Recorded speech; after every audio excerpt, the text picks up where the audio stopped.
खुलुमबाय बेयो बड'लेण्ड इंखं टेलिभिजन दिनै 13 जुन 2020 सनिबारखालि सानसेनि बरादखौ नोंथांमोननि खाथियाव लानानै फैदों आं सदानन्द दैमारिया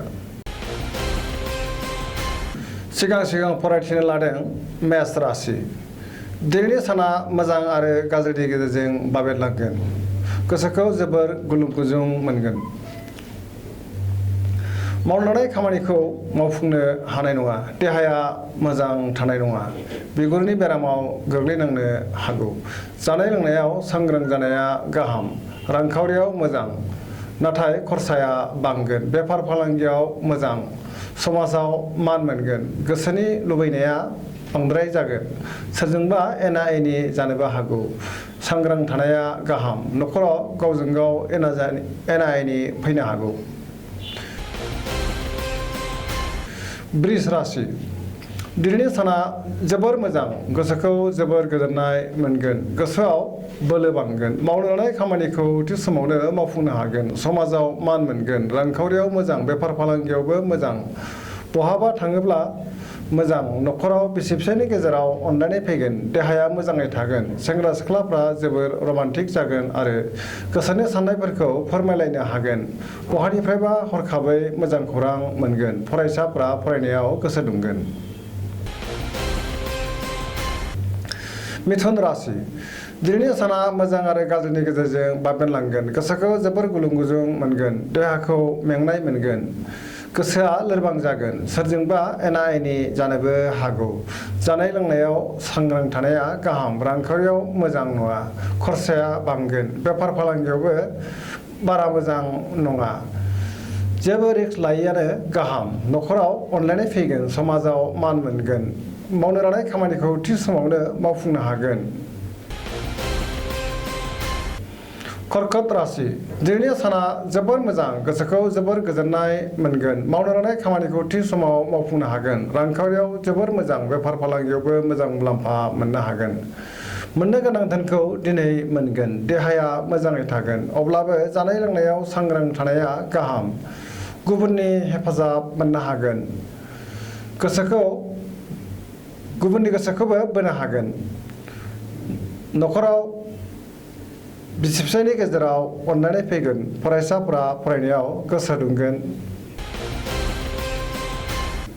सिंह राशि दिनैनि साना जोबोर मोजां गोसोखौ जोबोर गोजोननाय मोनगोन मावनो लानाय खामानिखौ मावफुंनो हागोन रांखावरियाव मोजां बेफार फालांगियावबो मोजां होनजायो गोसोनि साननायखौ गुबुननो दा फोरमाय न'खराव गोजोनै थागोन गोसोनि बोलोआ बांगोन समाजाव मान मोनगोन गुबुननि गोसोखौ बोनो हागोन सेंग्रा सिख्लाफ्रा दिनै मोजां खौरां मोननो हागौ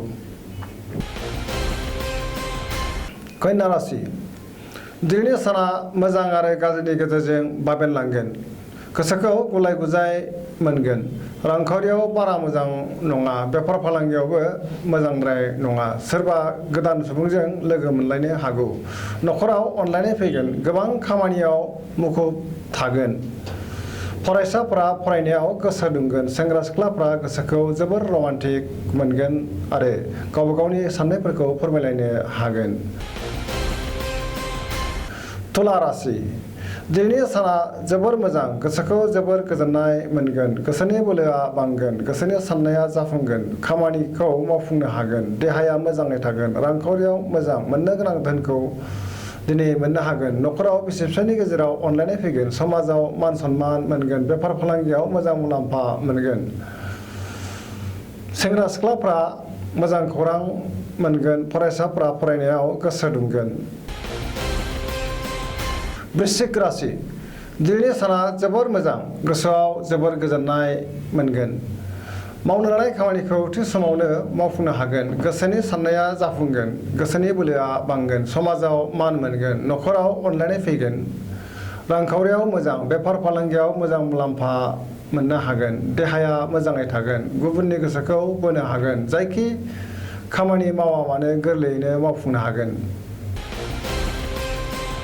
धनु राशि दिनैनि साना बारा मोजां नङा गोसोआव गाज्रि साननाय फैगोन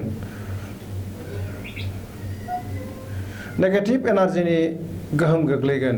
नाङा फाङा सोरजोंबा एना एनि फैनो हागौ। गोसोआव बोलोआ लोरबां जागोन। हारसिं थानो गोसो जागोन। मावनाय खामानिखौ थि समावनो मावफुंनो हानाय नङा। रांखावरियाव मोजां, बेफार फालांगियावबो मोजां, देहाया मोजाङै थागोन। अब्लाबो जानाय लोंनायाव सांग्रां थानाया गाहाम। न'खराव अनलायनाय फैगोन। बिमा बिफानि अननाय मोनगोन। मकर राशि दिनैनि साना बारा मोजां नङा। गोसोखौ गुलुं गुजुं मोनगोन। देहाया बारा मोजां थानाय नङा। गोसोनि साननाया जाफुंनाय नङा। रांखावरियाव मोजां, बेफार फालांगियावबो मोजां, नाथाय खरसायाबो बांगोन। गुबुना खहा खालामनो नाजागोन। सांग्रां थानाया गाहाम। सोरजोंबा रायखोमा जागोन। मावनाय खामानिखौ थि समावनो मावफुंनो हागोन। न'खराव बिसि फिसायनि गेजेराव अनलायनाय फैगोन। कुम्भ राशि दिनैनि साना बारा मोजां नङा। गोसोखौ गुलुं गुजुं मोनगोन। खामानिखौ थि समाव मावफुंनो हागोन। बहानिफ्रायबा हरखाबै गाज्रि खौरां फैनो हागौ। समाजाव मान सन्मान मोनगोन। रांखावरियाव मोजां, बेफार फालांगियावबो मोजां होनजायो। देहाया मोजाङै थागोन। अब्लाबो जानाय लोंनायाव सांग्रां थानाया गाहाम। न'खराव बिसि फिसायनि गेजेराव अनलायनाय फैगोन, नाथाय सोरबा गुबुन सुबुंजों एना एनि फैनो हागौ। सांग्रां जानाया गाहाम।